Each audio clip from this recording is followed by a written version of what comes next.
Salut, c'est François pour Old Story.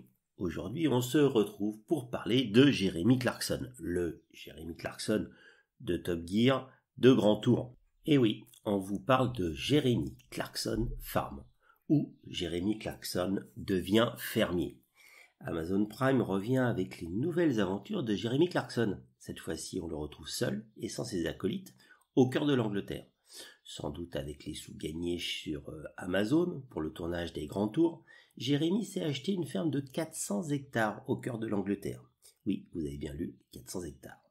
Le point de départ de cette nouvelle émission de télé-réalité est assez simple. Le fermier qui exploitait la ferme de Jérémy est parti à la retraite. Et voilà, le Clarkson a un peu désœuvré, décidé à devenir fermier. On retrouve d'aussi belles images que dans Grand Tour au Top Gear avec cette signature visuelle à l'anglaise. Moi j'aime, et on en vient à aimer la campagne anglaise. Bon, il faut le préciser, la maison d'habitation accolée à la ferme est superbe à l'intérieur comme à l'extérieur.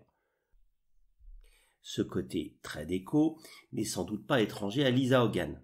Lisa est la nouvelle chérie de Jérémy, et je dois avouer qu'elle est très classe pour une fermière très South Kensington, le quartier riche de Londres. Mais revenons à notre fermier. Il joue de ses mimiques, de ses fausses surprises et de ses interrogations fins. On s'y attend, mais on rit de bon cœur. Pince sans rire, avec toujours des commentaires pleins d'humour, il ne se passe pas beaucoup de choses, mais un levier mal poussé sur un tracteur devient un événement drôle et rafraîchissant. Clarkson fait très bien l'abruti, ce qu'il n'est pas, et l'on retrouve l'essence de Top Gear de la grande époque avec une nouvelle trame d'histoire qui renouvelle le genre.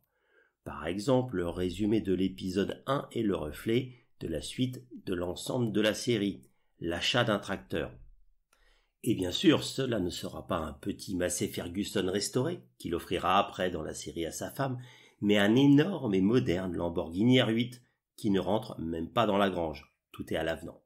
La création d'un magasin bio au sein de la ferme est aussi un grand moment, avec Lisa en tongs et petite robe courbe et légère. Définitivement, ce que je préfère chez Clarkson, c'est sa femme. Non, je rigole. Et je ne peux pas me retenir de vous parler de la vente aux enchères, où JC, bah oui, c'est ses initiales, achète une tonne de matériel. Quand on lui demande la marque de tel ou tel outil, à son retour à la ferme, sa seule réponse est Red, rouge. Tout est résumé. Quant aux employés et voisins de l'orang-outan, c'est aussi un poème. Des profils sans doute caricaturaux et hauts en couleur, mais indispensable pour donner la réplique à Giza. On peut volontiers se croire au fond de la Corrèze ou du Berry, tant l'homme de la terre est le même dans le monde entier. Et pour ceux qui auraient peur de ne voir que des tracteurs, Jérémy se balade aussi à travers tous les épisodes de la saison, avec son Range Rover L322 TDV8, inépuisable, quitte à le mettre dans la boue jusqu'aux essieux, mais il y a aussi d'autres véhicules, et en voici un court résumé. Une Jeep CJ5 Laredo, un mini buggy monoplace, un tracteur 8 roues et bien sûr un Massey Ferguson rétro rouge restauré à neuf offert comme cadeau d'anniversaire à Lisa et bien sûr le superbe tracteur Lamborghini avec ses pneus qui ont du mal à avancer dans la boue. Avec cette série et Jérémy, vous redevenez un enfant qui pour son Noël a eu une ferme au pied du sapin. On se prête au jeu. On rentre dans l'histoire et au bout de 8 épisodes, on réclame la suite. Mais rassurez-vous, une autre chose tient ses promesses. Il ne s'arrête pas de pleuvoir pendant les 3 premiers épisodes.